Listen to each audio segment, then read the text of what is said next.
అదరగొట్టే కారం రంగు రుచి ఆచి కారం పొడి. కొడుకుని ఇంటర్ ఫస్ట్ ఇయర్లో ఇక్కడ జాయిన్ చేసినావు. నాకు జాయిన్ చేసినప్పుడు 120 మెంబర్స్ అన్నారు. రూమ్కి ముగ్గురు ఉంటారు, ఒక్కొక్కసారి 4 ఉంటారని చెప్పారు సార్. జాయిన్ చేసామంతా బాగుంది.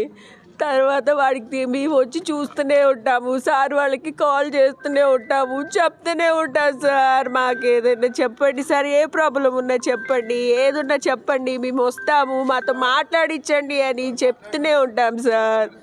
అయినా కానీ వచ్చిన గంట సేపు కూర్చోబెడతారు కానీ వచ్చి మాట్లాడినారు సార్. మా బాబుని అస్సలు మాట్లాడినారు. ఏదో బతిలాడి తీసుకొచ్చి మాట్లాడతాం సార్ వాడితో. అవుటింగ్ ఇవ్వమన్నా అయ్యారు.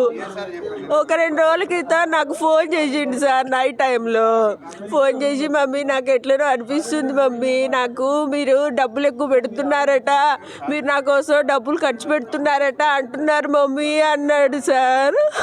అదేంటి నాన్న అట్లా ఎందుకు అనుకుంటావు, ఏమనుకోకు నాన్న అంటే, నాకు ఏదేదో అంటున్నారు మమ్మీ, నాకు ఏదేదో అనిపిస్తుంది మమ్మీ అని కాల్ చేసి పెట్టేశాడు సార్. తర్వాత నెక్స్ట్ మా తమ్ముడే పంపించాను సార్ కాలేజీకి. పంపిస్తే అడిగితే తర్వాత చెప్తాలే మమ్మీ, ఇక్కడ సార్ వాళ్ళు ఉన్నారు, ఇంటికి మళ్ళీ అవుటింగ్ తీసుకెళ్ళు, అప్పుడు వచ్చాక చెప్తా మమ్మీ అన్నాడు. అంతే సార్. ఇక తర్వాత ఏమైంది ఏమో సార్.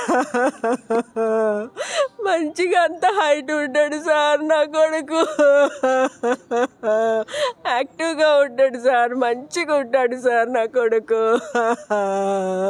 మేము ఎప్పటికప్పుడు కనిపెట్టుకుంటూనే ఉంటున్నాం సార్. సార్ వాళ్ళకు కూడా కాల్ చేస్తే ఎవరు రెస్పాన్స్ అవ్వరు. మా బాబు ఎట్లున్నాడని అడిగినా చెయ్యరు, ఏం చెయ్యరు. ఫీజుల కోసం మాత్రం ఫోన్ చేస్తారు సార్ వాళ్ళు.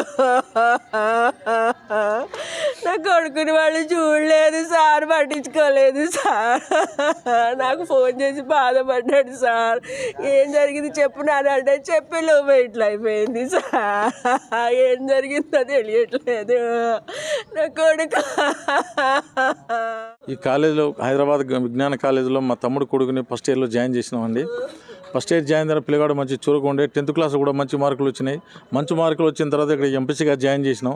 పిల్లగాడు చురుగ్గా ఉండేది, మంచిగా చదువుకున్నాడు. ఫస్ట్ ఇయర్ వాళ్ళే ఉన్నారు, సీనియర్స్ లేరు, మీరు జాయిన్ చేయండి చెప్తే జాయిన్ చేసినాం సార్. ఆ తర్వాత సీనియర్స్ కూడా తీసుకున్నారు. ఇక్కడ సీనియర్స్ వల్ల పిల్లగాడు చెప్తా ఉన్నారు, ర్యాగింగ్ చేస్తా ఉన్నారు, ఇబ్బంది అవుతా ఉంది, మేనేజ్మెంట్ పట్టించుకోవట్లేదు చూడని చెప్తా ఉన్నాడు సార్. ఎన్నిసార్లు మేనేజ్మెంట్ చెప్పినా ఎలాంటి పట్టింపు లేదు సార్. చాలాసార్లు చెప్పిన మేనేజ్మెంట్ వాళ్ళకి ఫోన్ చేసి చెప్పిన, పిల్లగాని తీసుకుని పోవాలన్నా ఏమన్నా పర్మిషన్ అయితే తీయట్లే, కానీ ఫీజులు మాత్రం ముందే వసూలు చేస్తాం సార్. రాత్రి అనుకోకుండా జరిగిందనేసి మా తమ్ముడికి ఫోన్ రావటంలో మేము రాత్రి హుటాహుటిన ఇక్కడ హైదరాబాద్ 2:30కి వచ్చినాం సార్. రాత్రి నుండి వచ్చినా కానీ పోలీస్ డిపార్ట్మెంట్ మనం ఇక్కడనే ఆపుతాంలే, కానీ మేనేజ్మెంట్ వాళ్ళు ఇప్పుడు వరకు ఒక్కళ్ళు కూడా వచ్చిన దాఖలాలు లేవు సార్. పిల్లగాడు ఎక్కడ ఉన్నాడు, హాస్టల్ ఇక్కడ ఉన్నాడా, లేకుంటే మార్చిలో ఇక్కడ గాంధీ హాస్పిటల్ అయితే ఏ హాస్పిటల్ పెట్టారో మాకు చూపెట్టంటే చూపెట్టే వాళ్ళే లేరు సార్.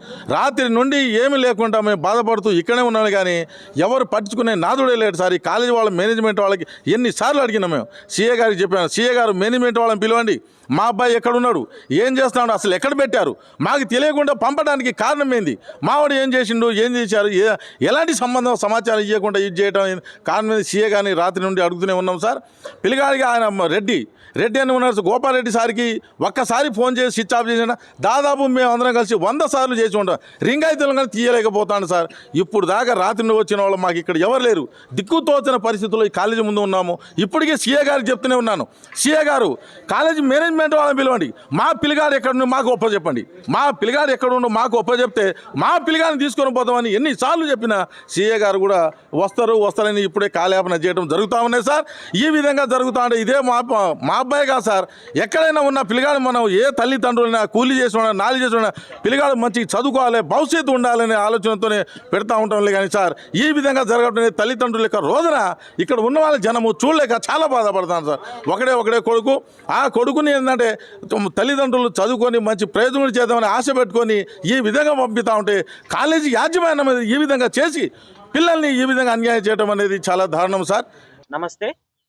ఏదైతే నిన్న రాత్రి ఇగ్నైట్ కళాశాలలో శ్రీకర్ అనే వ్యక్తి ఆత్మహత్య చేసుకోవడం జరిగింది, ఈ శ్రీకేతన్ అనే వ్యక్తి నిన్న ఆత్మహత్య చేసుకోవడం జరిగింది. ఏదైతే నిన్న దాదాపు 6 గంటల సమయంలో విద్యార్థి లోపలికి వెళ్ళి ఆత్మ చేసుకున్నప్పటికీ కనీసం పోలీసులకు సమాచారం ఇవ్వకుండా వీళ్ళు ఆసుపత్రికి తీసుకెళ్లడం జరిగింది. మేము ఒకటే డిమాండ్ చేస్తున్నాం, ఏదైతే విద్యార్థి ఆత్మహత్య చేసుకున్నప్పుడు పోలీసులకు సమాచారం ఇవ్వకుండా హాస్పిటల్కి తీసుకెళ్లాల్సిన అవసరం ఏముంది? అంటే దీని వెనుక ఏం దాస్తున్నారు?